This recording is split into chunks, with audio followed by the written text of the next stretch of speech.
Hello ছাত্ররা, আমরা আগে দুইটি চ্যাপ্টার শেষ করেছি, যেটার নাম হলো দ্য এন্ড অফ বাইপোলারিটি, দ্বিমেরুকরণের অবসান, আর একটা হলো কন্টেম্পোরারি সেন্টার্স অফ পাওয়ার, মানে সমসাময়িক বিশ্বে বিকল্প শক্তির ব্যবস্থা।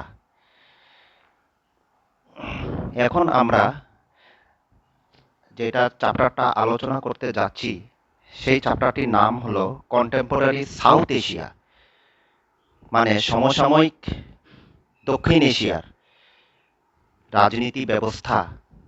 এটার উপরে আমরা আলোচনা করছি। আমি এই লেকচারটি বাংলায় দিচ্ছি এই জন্য, যাতে সবের ছোটোখাটোভাবে সম্পূর্ণভাবে বুঝতে সুবিধা হয়।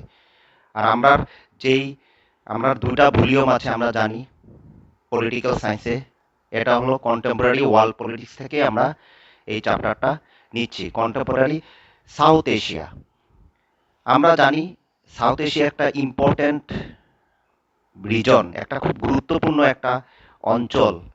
এই অঞ্চলে বেশ কয়টি দেশ আছে। এই দেশগুলোর মধ্যে বর্ডার ডিসপিউট, আর সীমানা বিবাদ আর জলের বিবাদ, water dispute, water sharing dispute বিদ্যমান আছে। সঙ্গে পাকিস্তান ও ভারতের যেই নিউক্লিয়ার প্রতিযোগিতা, সেই প্রতিযোগিতার দরুন এই অঞ্চলকে বিশ্ব রাজনীতিতে একটি আকর্ষণের কেন্দ্রবিন্দু বানিয়ে তুলেছে। এখন আমরা আসি সাউথ এশিয়া মানে কি। South Asia, what is South Asia? First we come to know the meaning of South Asia. South Asia usually includes Bangladesh, Bhutan, India, the Maldives, Nepal, Pakistan and Sri Lanka. Bangladesh, Bhutan, India, the Maldives, Nepal, Pakistan and Sri Lanka, এই 7টা দেশ নিয়ে south Asia বা দক্ষিণ Asia গঠন হয়েছে। South Asia সবসময় ভিন্নতার জন্য জনজাত। Diversity.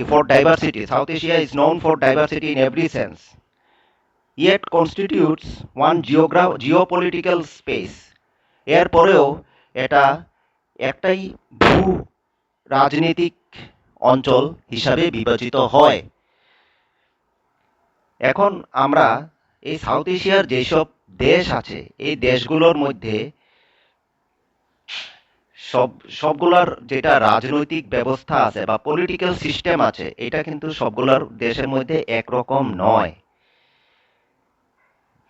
বিভিন্ন সমস্যা এবং বিভিন্ন সীমাবদ্ধতা থাকা সত্ত্বেও সাউথ এশিয়ার মধ্যে শ্রীলঙ্কা এবং ভারত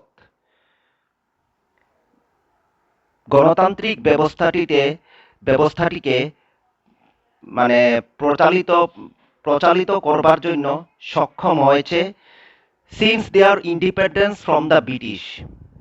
তাদের ব্রিটিশ হইতে স্বাধীন হওয়ার পর থেকে গণতান্ত্রিক ব্যবস্থাতে সুপরিচালিতভাবে পরিচালনা করবার জন্য, সুপরিকল্পিতভাবে পরিচালনা করবার জন্য সক্ষম হয়েছে ভারত আর শ্রীলঙ্কা।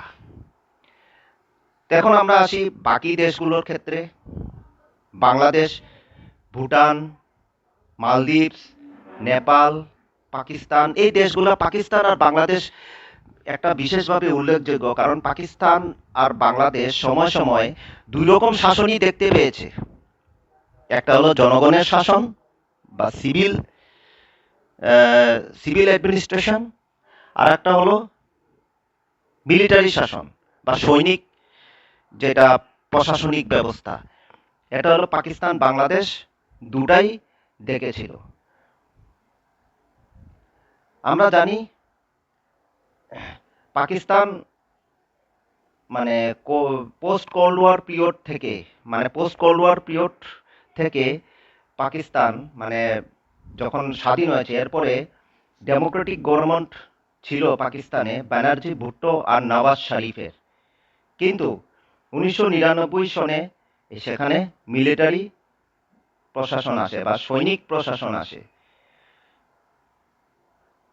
আবার আমরা জানতে পারি যে সিভিলিয়ান গভর্নমেন্ট বা জনগণের গণতান্ত্রিক সরকার 2008 সন থেকে মানে পাকিস্তানে আসে। এইভাবে আমরা নেপালেও আমরা দেখি 2008 সনে নেপালে রাজতন্ত্রের অবসান হয় আর নেপাল একটি গণতান্ত্রিক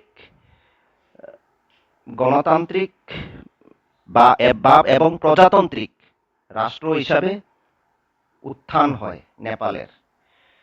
ভুটানের ক্ষেত্রেও একই রকম। ভুটান 2008 সন থেকে কনস্টিটিউশনাল মনার্কি গণতান্ত্রিক রাজতন্ত্র হিসাবে প্রতিষ্ঠিত হয় আর রাজার অধীনে under the leadership of the king it emerged as a multi party democracy. এখানে ভুটানে বহুদলীয় গণতান্ত্রিক ব্যবস্থার প্রচলন হয় 2008 সন থেকে। মালদ্বীপসও আমরা দেখি, মালদ্বীপসে 2005 সন থেকে 5 সনে পার্লামেন্টে সংসদে ভোট হয় আর ভোট হওয়ার পরে মালদ্বীপ সম্পূর্ণ রকম একটা বহুদলীয় ব্যবস্থার প্রচলন হয় 2005 সন থেকে। আর Maldivian Democratic Party dominates the political affairs of the island. Maldivian Democratic Party কি করে পুরাপুরি রাজনৈতিক ব্যবস্থাতে প্রভুত্ব খাটায়। Maldives আমরা জানি, Maldives the other island of the nation was a sultanate till 1968. সুলতানের দ্বারা মালদ্বীপ রাজত্ব হতো 1968 সন পর্যন্ত। কিন্তু পরে গিয়ে মালদ্বীপ কি হয়, মাল্টি পার্টি সিস্টেম বহুদলীয় ব্যবস্থা মালদ্বীপে প্রচলন ঘটে, প্রতিষ্ঠিত হয়।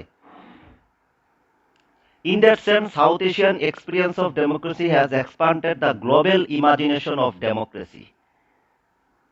আমরা যে দক্ষিণ এশিয়া যে আছে এই গণতান্ত্রিক ব্যবস্থার যে অভিজ্ঞতা, এই অভিজ্ঞতা সারা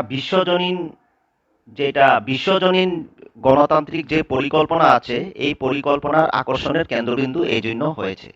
কারণ একটা সময় ছিল বিভিন্ন উন্নত দেশগুলিতে বা ধনী দেশগুলোতে শুধু গণতান্ত্রিক ব্যবস্থার প্রচলন ছিল আর বেশিরভাগ বিশেষজ্ঞরা ভাবত যে যেগুলো দেশ দরিদ্র বা উন্নয়নশীল বা অনুন্নত এই দেশগুলিতে গণতান্ত্রিক ব্যবস্থা প্রতিষ্ঠিত করা যাবে না। ভারত এটাও ব্যতিক্রম ছিল। ভারত যখন স্বাধীন হয় তখন থেকেই ভারতে গণতান্ত্রিক ব্যবস্থা প্রতিষ্ঠিত করবার জন্য আমাদের সংসদে ব্যবস্থা নেওয়া হয়েছে, ইলেকশন কমিশন গঠন হয়েছে ভারতে। সেই ইলেকশন কমিশন গঠনের পরে নির্বাচন হয়েছে, ঠিক আছে। কিন্তু ভারতে বিশ্বে এটা বিশ্বাস করত যে ভারতের যেহেতু গণতান্ত্রিক ব্যবস্থা তৎকালীন সম্ভব নয়, কারণ ভারতে শিক্ষিতের হার কম ছিল, অশিক্ষিতের হার বেশি ছিল ভারত যখন স্বাধীন হয়। কিন্তু ভারতে সেই ঝুঁকিটা নেয় আর আজকের দিনে ভারতে গণতান্ত্রিক ব্যবস্থা স্বাধীনতার পর থেকে আজ অবধি গণতান্ত্রিক ব্যবস্থা ভারতে অক্ষুণ্ণ আছে। আমাদের আলোচ্য বিষয় আজকে আমি ছোট করে এতটুকুই দিলাম, এটা যাতে সবার জন্য বুঝতে সুবিধা হয়। কারণ সাউথ এশিয়াটা যেটা আছে, সাউথ এশিয়া গণতান্ত্রিক ব্যবস্থার জন্য জানা যায়। আমাদের যে দক্ষিণ এশিয়ার দেশগুলো আছে গণতান্ত্রিক ব্যবস্থার জন্য জানা যায়। এখানে বিভিন্ন ধরনের ডাইভার্সিটি আছে। ডাইভার্সিটি কিসের কিসের ডাইভার্সিটি? বিভিন্ন ধরনের ডাইভার্সিটি সব দিকে। এটা কালচারাল দিকে বলা যায়, রাজনৈতিক ব্যবস্থার দিকে বলা যায়, কিন্তু এর পরেও এই সাউথ এশিয়ার দেশগুলো গণতান্ত্রিক ব্যবস্থার প্রচলন ঘটিয়েছে বিভিন্ন উত্থান পতনের মাধ্যমে। ধন্যবাদ শুনবার জন্য। একটু ঘরে বইটা দেখলে ভালো হবে। Thank you.